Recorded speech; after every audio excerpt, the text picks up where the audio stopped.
Diante de tantas notícias ruins, não é fácil a gente manter a sanidade mental.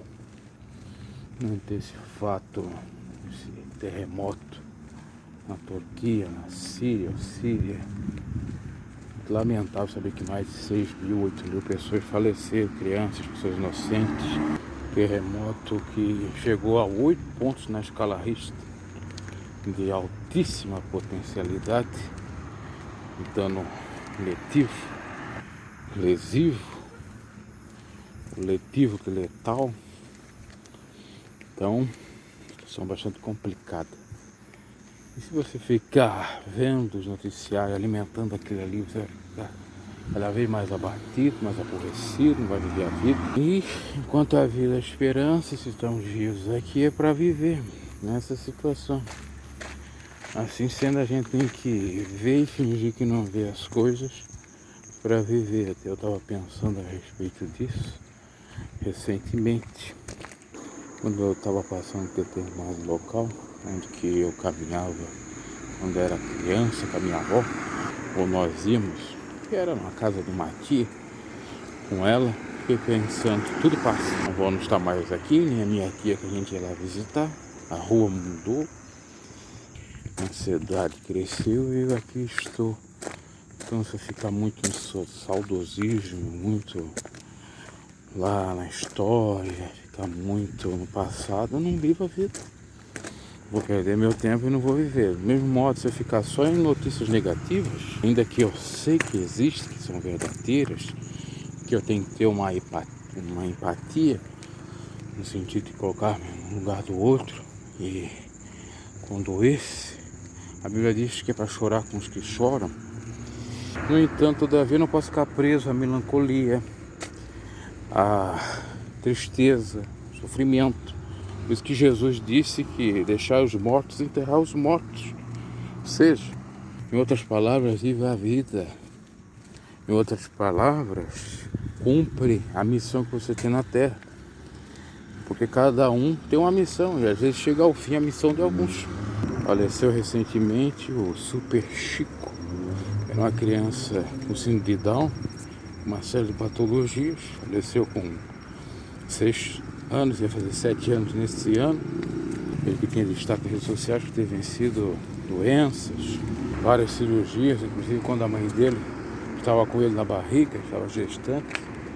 Mas, como a própria nota da mãe ou dos familiares que disseram nas redes sociais, ele cumpriu a missão dele, que foi passar pela Terra 6, 7 anos e demonstrar superioridade, no sentido de vencer os obstáculos, de mostrar amor, carinho e outras coisas mais. E às vezes é com cada um. Nós temos a nossa missão de fazer determinada coisa. Outros não têm, não sei. Enfim, se nós ficar trabalhando só com extremismo, ser triste a vida toda, ser feliz a vida toda, a todo instante, todo momento, nós vamos estar nos auto-sabotando, auto-mutilando, nos matando. Então tem que saber viver com equilíbrio, essa é a realidade. O que eu quero dizer, meus caros, que a gente tem que ser equilibrado diante da pobreza, diante da tristeza, diante do caos, diante da tragédia e também na hora da fartura, da bênção, da vitória. Porque quando nós estivermos na tragédia, se nós não tivermos um pouco de equilíbrio, a cabeça no lugar, a gente vai fazer besteira. Do mesmo modo que no paraíso. Não foi lá que Adão e Eva se perderam? Então, pense sobre. Tem que fazer um filtro do que presta e do que não presta. Realmente, perda é muito lamentável, tragédia é muito lamentável, causa é muito lamentável. Mas a gente tem que entender que a gente está aqui com uma passagem. Nós não vamos durar por a vida toda também. E que nós temos que ver qual seja a nossa missão e procurar exercê-la. Eu sei que parece um discursinho evasivo, de religioso, de tolo, mas é uma das maneiras da gente se agarrar a alguma coisa nessa vida para viver sobre os percalços, sobre os obstáculos. Porque o camarada que não tem fé, como diz até uma música, tem que ter fé, não sabe até no quê, que seria a fé invisível, como a Bíblia diz mesmo. Ora, A fé é o fim, o fundamento das coisas que se espera, a prova das que não se vê. Tem que viver com isso. É o galho da esperança, é a muleta que nos sustém, é a fé. A fé que as coisas vão melhorar, ou que a gente vai ser uma outra pessoa, que vai vencer as intempéries da vida, vai passar as intempéries da vida, tá? Então, a gente tem que fazer um certo exercício, e eu, durante a minha trajetória, tive que aprender muito sobre isso. Na hora da dor, ser equilibrado, e também na hora que tivesse um pouquinho melhor também ser, porque se você não tiver a cabeça no lugar, você só faz besteira.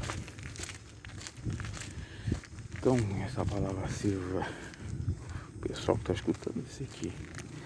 Muitos não estão nem aí para escutar determinada repreensão, também que é essa aí, mas é o que a gente tem que ser. Salomão disse em Eclesiastes: não seja demasiadamente ímpio, perverso, e não seja demasiadamente justo, certo, honesto por demais, porque te destruirias. Equilíbrio. Aí você fica pensando, puxa, não é para mim ser justo por demais? É, nem justo por demais. Por exemplo, a gente já tem até esse fato para servir, para a gente comentar aqui. Não adianta ficar a vida toda combatendo heresias, falsos profetas, me matando, mesmo estando na razão. Não adianta, eu vou ficar criando inimigos ou incomodar, então passando, inclusive, uma igreja aqui. Tem vidas que mesmo que vejam a verdade, eles não vão mudar o posicionamento, o pensamento. Eles vê ali, ó, tá escrito faixa elevada, mas eles vão entender outra coisa, porque eles não querem enxergar. O pior cego é o que não vê? Ou é aquele que vê e finge que não vê? É aquele que vê e finge ou diz que não vê. Mais um exemplo para você entender. Certa feita eu não fiz um comentário sobre a bermuda lá do sujeito que foi para Israel, aquela hipocrisia toda. Vocês acreditam que apareceu um comentário de uma pessoa dizendo, independente de como que ela diz, mas eu até acredito que tenha pessoas que pensam assim, que não viu nada, que é mentira, fofoca, não viu, tava ali a fotografia, tava o vídeo. Não adianta você se desgastar emocionalmente com uma coisa que não vai para frente. Adianta você ficar no meio de pessoas que nunca vão te levar para frente. Adianta você estar no meio de parentes que tem inveja de ti, não quer te ajudar, ou só quer te prejudicar. Não adianta. Do mesmo modo, adianta você ficar se lamuriando, sem que você não pode fazer nada diante das catástrofes, que são permissão de Deus, às vezes são juízos de Deus, pelo fato, sei lá, de acordo com a vontade dele, porque ele permitiu, por alguma coisa que ele quer fazer. Então, estamos à cerca. Nós não podemos ser contra os desígnios de Deus. Se Deus quer me matar aqui, ele me mata. Se Deus quer te matar, ele te mata. Se Deus quer te abençoar, ele te abençoa. Se ele quer me abençoar, me abençoa. Essa é a realidade, tá? Eu digo, todo respeito e cuidado com relação àquilo que compete a Deus, né? Porque às vezes você está na miséria ou você está sofrendo, não é porque Deus está permitindo, não é uma aprovação, como foi no caso de Jó. É porque você está fazendo coisa errada. Ou porque você não está vigiando, para se cuidar. Ou porque você não está procurando por onde. Agora, se você está fazendo tudo certinho e as coisas não vão para frente, é permissão de Deus, é alguma coisa no mundo espiritual, tá bom? Pensamos assim, meus caros, porque se a gente for olhar para tudo que sucede nessa vida, olha que linda a lua lá no fundo, pelo que o celular não pega bem. A gente não vive, não faz nada, não acorda, fica na cama o dia inteiro, preguiça toma conta, desídia, o ânimo acaba com a gente, falta de ânimo, melhor dizendo, passou o carro aí, já tirou até o foco. E a Bíblia diz pra gente ter o quê? Falta de ânimo ou ânimo? A Bíblia diz, Jesus disse Tem de bom ânimo que eu serei contigo. E o ânimo é esse. Diante de toda a situação, a catástrofe do mundo inteiro, nós temos que ter ânimo. Imagine só a situação de Noé e seus familiares. Se ele fosse parar para pensar naquele povo que estava perecendo todo, ele não ia viver. A família dele também não ia viver. Puxa, morreu todo mundo, só nós que ficamos. Mas era a vontade de Deus. Ele teve que aceitar. Ele fez a parte, o povo não quis se arrepender, veio o juízo. Ele teve que aceitar e viver. Só ele e os familiares. É mais ou menos assim, se Deus resolve acabar com todo mundo na face da terra e fica só você. Fica só a sua família. E Deus quer realizar algo por intermédio. Um exemplo. Como é que vai ficar? Você vai ficar abatido por morrer? Tem que lamentar, claro. Você tem amor ao próximo, você lamenta. Mas, a bola pra frente. É difícil isso tudo aí. Mas a gente tem que fazer assim. Como eu estava dizendo, lá da lembrança das caminhadas com a minha avó.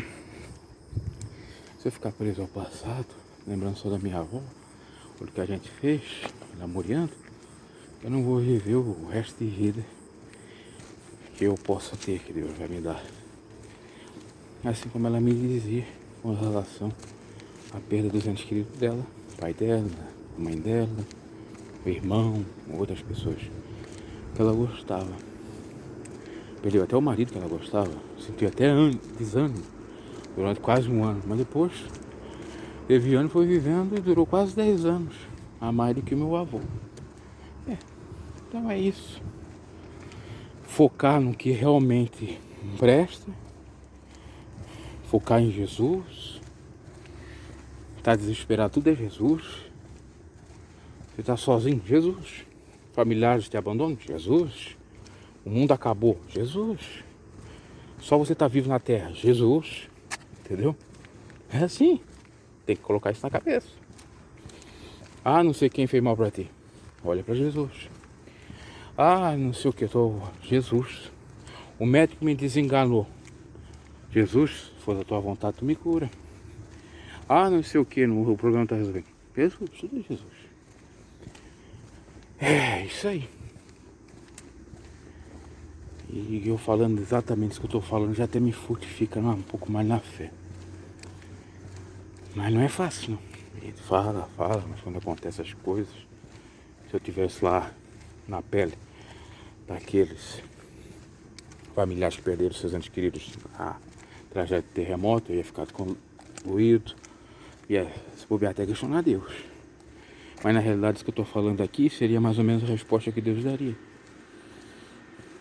Porque nós não estamos aqui para ficar muito tempo. Geração vem, geração vai. Jesus também disse que temos que cumprir aquilo que o Pai mandou. Foi? Afaste de mim esse cálice, mas que seja feita a tua vontade, assim para nós. Isso é para acontecer, acontece. Hoje o fato estava me lembrando, quando deu a chuva de granizo forte aqui, para mim foi a pior que eu já passei. Meus tios, o parente chegaram a dizer que teve uma outra pior, quando eles eram crianças, adolescentes, lá na década de 60, eu não era vivo, então não era nascido, melhor dizendo, não posso dizer nada. Mas, para mim foi a forte. Eu vi o desespero da minha mãe e eu fiquei vendo assim também, em dado momento, tive um certo receio, porque eu não tinha passado por aquilo. Mas no fundo eu peguei e pensei assim, olha, seja feita a vontade de Deus, se é para a gente levar uma pedrada de granizo e falecer, ou a casa quebrasse toda por conta do granizo, ou as pessoas, a vontade de Deus vai fazer o quê? Só se cuidar, claro. E se for a vontade de Deus, até a gente não se cuidando, ele livre. Não que eu estou dizendo que a gente não deve se cuidar, mas é um exemplo. E assim, se cuidando, ele não livra. Mas é óbvio que tem que vigiar, tem que se cuidar. Não estou falando isso, fazendo um caso hipotético. No sentido de que, se é da vontade de Deus, acontece. Tá bom? O mundo é cheio de pelejas, de sofrimento. O próprio Jesus disse, no mundo tereis aflições. Essas são as aflições. A gente vê um parente partindo. A gente vê uma catástrofe colar aqui. um familiar sofrendo, um amigo sofrendo, a gente sofrendo. São as aflições inerentes à condição humana. Você vê que o próprio Jesus perdeu o pai dele, terreno, passou por algum tipo de aflição, de perda. Perdeu o seu amigo Lázaro, orou para Deus ressuscitar, Deus ressuscitou. E teve muitos dissabores e muitas pelejas por falar a verdade. Mas a gente via que dado momento ele não era extremista como o próprio Salomão disse, para não ser demasiadamente justo. No sentido de vigiar e se cuidar. Certa feita ele sabia que eles queriam matar ele e fugiu, ele não foi provocar.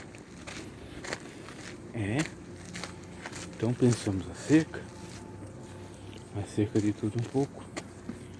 Para você ter uma ideia, nessa situação que nós tivemos no mundo, vou chamar de pandemia, só assim não posso falar aquela palavra que começa com C. Porque o YouTube tá louco, a gente fala uma coisa, ele acha que a gente tá prescrevendo alguma coisa contra. Então eu não falo mais. Inclusive tem oração. O YouTube certa feita entendeu, no canal Pregador, que uma oração para que Deus curasse as enfermidades era uma prescrição médica. Era uma atitude contra os parâmetros medicinais. É complicado, né? É por isso que eu vou falando aqui por parábolas. Então, na pandemia nós tivemos aquela coisa que você sabe, né? 2 anos, quase 3 anos naquilo. Depois que não tomaram aquela coisa que também você sabe, dizendo que era do maligno, sinal da besta, marca da besta, inventaram muito de coisa, teoria da conspiração. Quantos que morreram? Talvez se tivesse tomado cuidado, sim, não teriam. E não foi só a questão de tomar em si, foi de não se cuidar também, de acordo com as normas estabelecidas. E eu te pergunto, Deus teve culpa? Não. Pessoa que não vigiou, pessoa que foi extremista, no sentido de achar, Deus que me livra, não preciso me cuidar. Não, quem que disse isso? Quem que disse pra você ser perverso demais? Pra você ficar Deus dará demais?